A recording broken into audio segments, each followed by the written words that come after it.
سب سے بنیادی دو چیزیں ہیں، صبر اور تقوی. صبر اور تقوی اللہ نے قرآن میں جہاں بھی بیان کیا ہے دونوں کو ساتھ بیان کیا. انه من يتق ويصبر وان تصبروا وتتقوا یا ایھا الذین آمنوا اصبروا وصابروا ورابطوا واتقوا اللہ. قرآن میں صبر و تقوی ساتھ ملیں گے، قرآن میں صبر و تقوی ساتھ ملیں گے. لیکن ہماری زندگی میں صبر اور تقوی جمع نہیں ہے.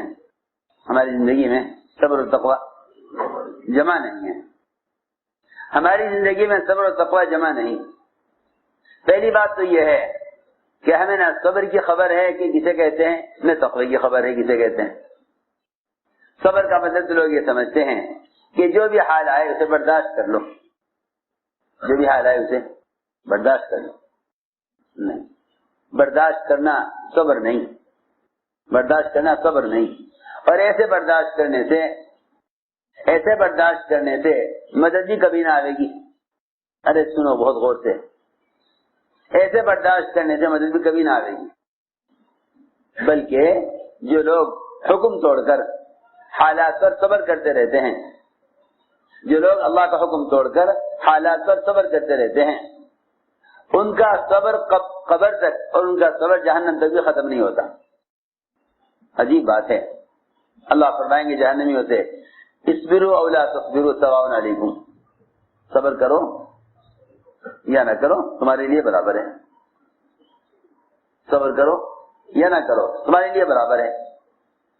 کیوں؟ اس لیے کہ جہنم کا عذاب یہ تمہارے گناہوں کی سزا ہے. حالانکہ صبر کیا. جہنم تو بہت دور ہے. آپ دنیا میں دیکھ لیں، چوروں کی پٹائی ہوتی ہے جیلوں میں اور ان کو سزائیں دی جاتی ہیں. اگر سارے چور مل کر صبر کریں تو یہ صبر انہیں کامیاب نہیں کرے گا. یہ صبر کامیاب نہیں کرے گا.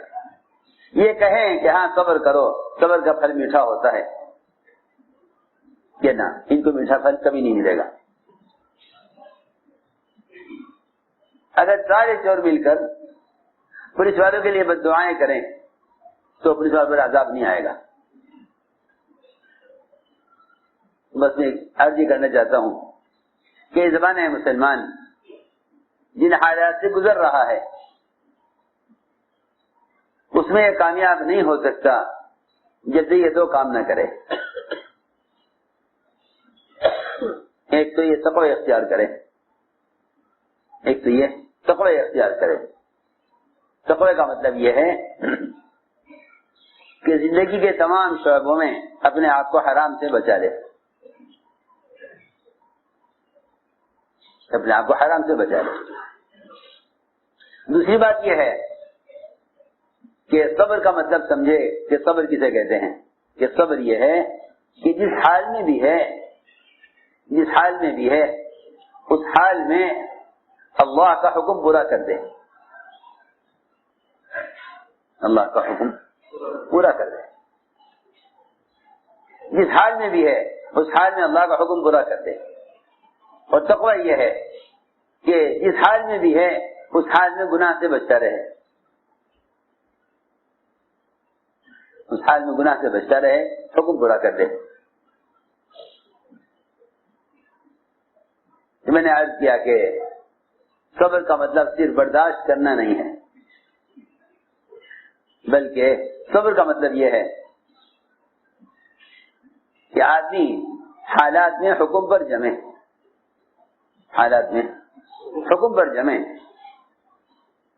روزے کو صبر کہا ہے کہ تم پر حال آئے گا بھوک کا، پیاس کا، تم پر حال آئے گا شہوت کا تقاضے کا. تم ان سارے ہر حال کو حکم کے لیے دبا لو، ہر تقاضے کو حکم کے لیے دبا لو. اسی لیے حدیث میں روزے کو صبر کہا ہے. حدیث میں روزے کو صبر کہا ہے. حدیث میں روزے کو صبر کہا ہے. صحابہ نے صبر کیا اذیتوں پر، لیکن دین کو نہیں چھوڑا. دین کو نہیں چھوڑا. صبر کیا اذیتوں پر لیکن دین کو نہیں چھوڑا. جو آدمی دین کو چھوڑ کر حالات پر صبر کرے، جو آدمی دین کو چھوڑ کر حالات پر صبر کرے، وہ اللہ کے یہاں ظالم ہے، مظلوم نہیں ہے۔ ہمارا جو صبر کرنا ہے وہ ظلم کے ساتھ ہے، ہم صبر کرتے ہیں ظلم کے ساتھ۔ حالانکہ صبر کرنے والا جب کامیاب ہوگا، جب یہ صبر کرے مظلومیت کے ساتھ۔ اب سوال اس بات کا ہے کہ ساری دنیا میں مسلمانوں پر مظالم ہو رہے ہیں، مسلمانوں پر مظالم ہو رہے ہیں۔ لوگ کہتے ہیں کہ مسلمان جب مظلوم ہے تو پھر حالات کیوں نہیں بدلتے اور مدد کیوں نہیں ہوتی، مدد کیوں نہیں ہوتی؟ میں آپ سے یاد کرنا چاہتا ہوں کہ تقوی کے بغیر آدمی مظلوم نہیں ہو سکتا، تقوی کے بغیر مظلوم نہیں ہو سکتا، تقوی کے بغیر مظلوم نہیں ہو سکتا، تقوی کے بغیر مظلوم نہیں ہو سکتا۔ جو آدمی گناہوں کے ساتھ صبر کر رہا ہے وہ بھی ظالم ہے، جو گناہوں کے ساتھ صبر کر رہا ہے وہ بھی ظالم ہے، گناہ بھی کر رہا ہے صبر بھی کر رہا ہے۔ جو حالات گناہوں کی وجہ سے آتے ہیں وہ صبر کرنے سے ٹھیک نہیں ہوتے، بہت آسان بات۔ جو حالات گناہوں کی وجہ سے آتے ہیں وہ صبر کرنے سے ٹھیک نہیں ہوتے۔ سب منتظر ہیں کہ صبر کرو، 1 سال کی اور بات ہے اور صبر کر لو، 2 سال کی اور بات ہے اور صبر کر لو، چند دن کی بات ہے صبر کر لو۔ پکی بات میں نے عرض کر دیا کہ جو آدمی گناہوں کے ساتھ چلیں گے، حکم توڑیں گے، ان کا صبر قیامت تک بھی ختم نہ ہوگا۔ اللہ نے کہا ان کے بارے میں اصبروا او لا تصبروا، صبر کرو یا نہ کرو، سواء علیکم، تمہارے لیے برابر ہے۔ معلوم ہوا کہ صبر کے ساتھ تقوی لازم ہے، صبر کے ساتھ تقوی لازم ہے۔ اگر آدمی صبر اور تقوی ان دونوں کو جمع کر لے تو اللہ تعالیٰ کا پہلا وعدہ ہے کہ ہم اس کے لیے نکلنے کا ایسا راستہ بنائیں گے کہ یہ راستہ اس کے کبھی خیال میں بھی نہیں آیا ہوگا۔ لیکن بہت سے موقع ایسے ہیں کمائی کے نقشوں میں، قوانین میں، مختلف دنیا کے شعبوں میں بہت سے موقع ایسے ہیں جہاں مسلمان یہ کہہ کر گناہ کر لیتا ہے کہ ہم اس گناہ سے بچ نہیں سکتے، ہم اس گناہ سے بچ نہیں سکتے۔